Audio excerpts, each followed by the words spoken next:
ओम नमो भगवते वासुदेवाय।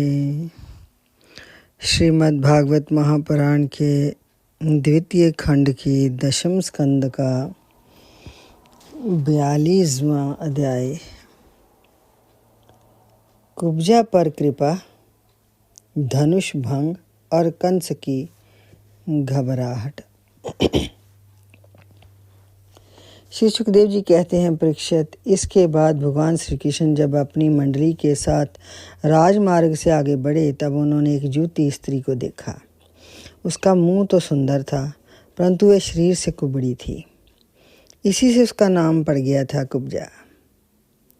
वे अपने हाथ में चंदन का पात्र लिए जा रही थी। भगवान श्री कृष्ण प्रेम रस का दान करने वाले हैं। उन्होंने कुब्जा पर कृपा करने के लिए हंसते हुए पूछा, सुंदरी, तुम कौन हो? ये चंदन किसके लिए ले जा रही हो? कल्याणी, हमें सब बात सच सच बता दो। ये उत्तम चंदन, ये अंगराग हमें भी दे दो। इस दान से शीघ्र ही तुम्हारा परम कल्याण होगा। उपटन आदि लगाने वाली सरंधरी कुब्जा ने कहा, परम सुंदर, मैं कंस की प्रिय दासी हूँ। महाराज मुझे बहुत मानते हैं। मेरा नाम त्रिवक्रा है। मैं उनके यहाँ चंदन अंगराग लगाने का काम करती हूँ। मेरे द्वारा तैयार किए हुए चंदन और अंगराग भोजराज कंस को बहुत भाते हैं, परंतु आप दोनों से बढ़कर उसका और कोई उत्तम पात्र नहीं है। भगवान के सौंदर्य, सुकुमारता, रसिकता, मंदहास्या, प्रेमा आलाप और चारु चितवन से कुब्जा का मन हाथ से निकल गया। उसने भगवान पर अपना हृदय निशावर कर दिया। उसने दोनों भाइयों को वह सुंदर और गाढ़ा अंगराग दे दिया। तब भगवान श्री कृष्ण ने अपने सांवले शरीर पर पीले रंग का और बलराम जी ने अपने गोरे शरीर पर लाल रंग का अंगराग लगाया तथा नाभि से ऊपर के भाग में अनुरंजित होकर वे अत्यंत सुशोभित हुए। भगवान श्री कृष्ण उस कुब्जा पर बहुत प्रसन्न हुए। उन्होंने अपने दर्शन का प्रत्यक्ष फल दिखलाने के लिए 3 जगह से टेढ़ी किंतु सुंदर मुख वाली कुब्जा को सीधी करने का विचार कर लिया। भगवान ने अपने चरणों से कुब्जा के पैर के दोनों पंजे दबा लिए और हाथ ऊंचा करने 2 उंगलियां उसकी ठोड़ी में लगाई तथा उसके शरीर को तनिक उचका दिया। उचकाते ही उसके सारे अंग सीधे और समान हो गए। प्रेम और मुक्ति के दाता भगवान के स्पर्श से वे तत्काल विशाल नितंब तथा पीन प्योधरों से युक्त एक उत्तम जूती बन गई। उसी क्षण कुब्जा रूप, गुण और उदारता से संपन्न हो गई। उसके मन में भगवान के मिलन की कामना जाग उठी। उसने उनके दुपट्टे का शोर पकड़कर मुस्कुराते हुए कहा, वीर शिरोमणि, आइए घर चले। अब मैं आपको यहाँ नहीं छोड़ सकती, क्योंकि आपने मेरे चित्त को मथ डाला है। पुरुषोत्तम, मुझ दासी पर प्रसन्न होइए। जब बलराम जी के सामने ही कुब्जा ने इस प्रकार प्रार्थना की, तब भगवान श्री कृष्ण ने अपने साथी ग्वाल बालों के मुंह की ओर देखकर हंसते हुए उससे कहा, सुंदरी, तुम्हारा घर संसारी लोगों के लिए अपनी मानसिक व्याधि मिटाने का साधन है। मैं अपना कार्य पूरा करके अवश्य ही वहाँ आऊँगा। हमारे जैसे बेघर के बटोइयों को तुम्हारा ही तो आसरा है। इस प्रकार मीठी मीठी बातें करके भगवान श्री कृष्ण ने उसे विदा कर दिया। जब वे व्यापारियों के बाजार में पहुंचे तब उन व्यापारियों ने उनका तथा बलराम जी का पान, फूलों के हार, चंदन और तरह तरह के भेंट उपहारों से पूजन किया। उसके दर्शन मात्र से स्त्रियों के हृदय में प्रेम का आवेग, मिलन की आकांक्षा जग उठी। यहाँ तक कि उन्हें अपने शरीर की भी सुध न रही। उनके वस्त्र, जूड़े और कंगन ढीले पड़ गए तथा वे चित्रलिखित मूर्तियों के समान ज्यों की त्यों ही खड़ी रह गईं। इसके बाद भगवान श्री कृष्ण पूर्ववासियों से धनुष यज्ञ का स्थान पूछते हुए रंगशाला में पहुंचे और वहाँ उन्होंने इंद्रधनुष के समान एक अद्भुत धनुष देखा। उस धनुष में बहुत सा धन लगाया गया था, अनेक बहुमूल्य अलंकारों से उसे सजाया गया था। उसकी खूब पूजा की गई थी और बहुत से सैनिक उसकी रक्षा कर रहे थे। भगवान श्री कृष्ण ने रक्षकों के रोकने पर भी उस धनुष को उठा लिया। उन्होंने सबके देखते देखते उस धनुष को बाएं हाथ से उठाया, उस पर डोरी चढ़ाई और एक क्षण में खींचकर बीचों बीच से उसी प्रकार उसके 2 टुकड़े कर डाले। जैसे बहुत बलवान मतवाला हाथी खेल ही खेल में ईख को तोड़ डालता है। जब धनुष टूटा तब उसके शब्द से आकाश, पृथ्वी और दिशाएं भर गईं। उसे सुनकर कंस भी भयभीत हो गया। अब धनुष के रक्षक आतताई असुर अपने सहायकों के साथ बहुत ही बिगड़े। वे भगवान श्री कृष्ण को घेर कर खड़े हो गए और उन्हें पकड़ लेने की इच्छा से चिल्लाने लगे, पकड़ लो, बांध लो, जाने न पावे। उनका दुष्ट अभिप्राय जानकर बलराम जी और श्री कृष्ण भी तनिक क्रोधित हो गए और उस धनुष के टुकड़ों को उठाकर उन्हीं से उनका काम तमाम कर दिया।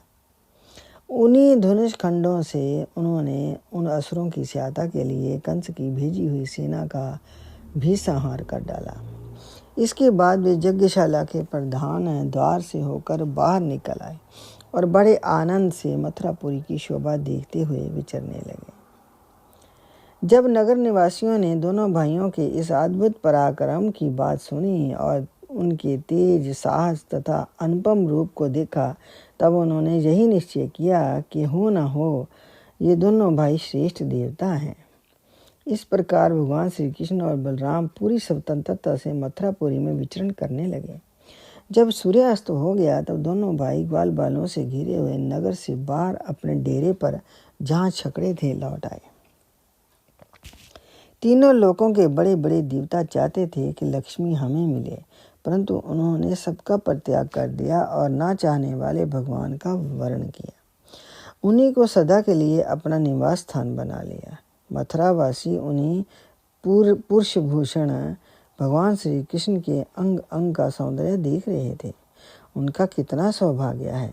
ब्रज में भगवान की यात्रा के समय गोपियों ने विरहातुर होकर मथुरावासियों के संबंध में जो जो बातें कही थीं, वे सब यहाँ अक्षरश सत्य हुई।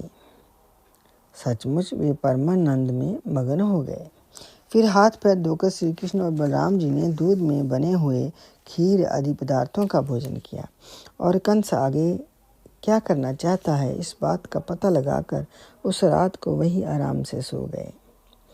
जब कंस ने सुना कि श्री कृष्ण और बलराम ने धनुष तोड़ डाला, रक्षकों तथा उसकी सहायता के लिए भेजी हुई सेना का भी संहार कर डाला और ये सब उसके लिए केवल एक खिलवाड़ था, इसके लिए उन्हें कोई श्रम या कठिनाई नहीं उठानी पड़ी,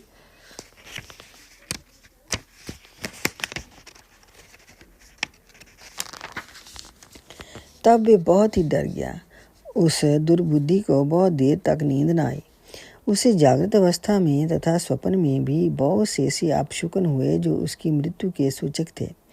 जागृत अवस्था में उसने देखा कि जल या दर्पण में शरीर की परछाई तो पड़ती है, परंतु सिर नहीं दिखाई देता।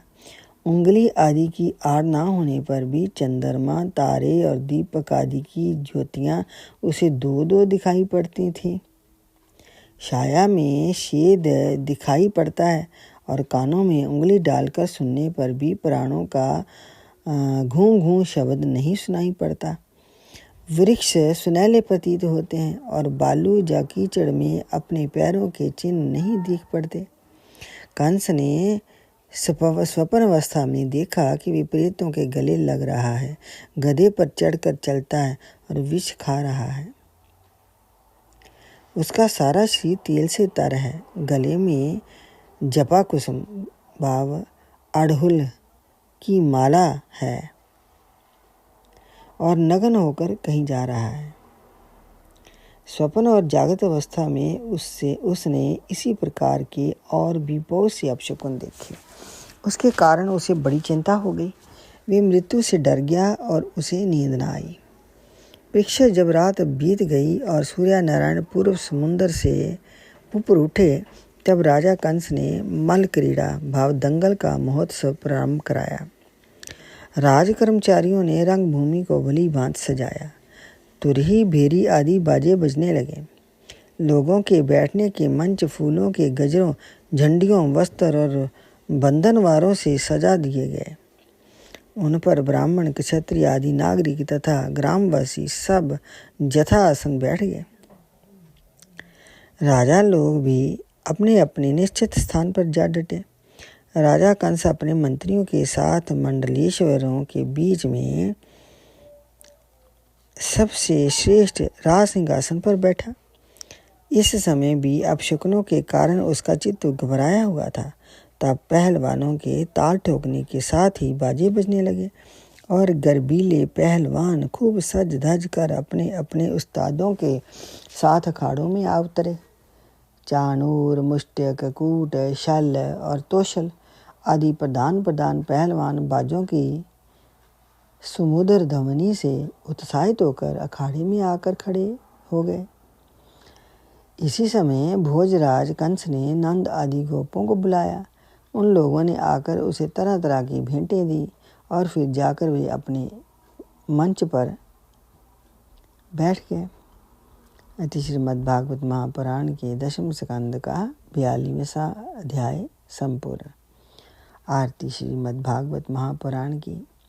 आरती अति पावन पुराण की, धर्म भक्ति विज्ञान खान की। महापुराण भागवत निर्मल, शुकमुख विगलित निगम कल्प फल। परमानंद सुधा रस में कल, लीला रति रस रस निधान की। आरती अति पावन पुराण की। कले मल मथनी त्रिताप निवारणी, जन्म मृत्यु में भव भय हारणी। सेवत सतत सकल सुख कारणी, समौषधि हरि चरित गान की। आरती अति पावन पुराण की। विषय विलास विमोह विनाशनी, विमल विराग विवेक विकासनी। भगवत तत्व रस प्रकाशनी, परम ज्योति परमात्म ज्ञान की। आरती अति पावन पुराण की। परमहंस मुनि मनि उल्लासिनी, रस हृदय रस रास विलासिनी। भुक्ति मुक्ति रति प्रेम सुदासिनी, कथा कंचन प्रिय सुजान की। आरती अति पावन पुराण की, धर्म भक्ति विज्ञान खान की। ओम नमो भगवते वासुदेवाय।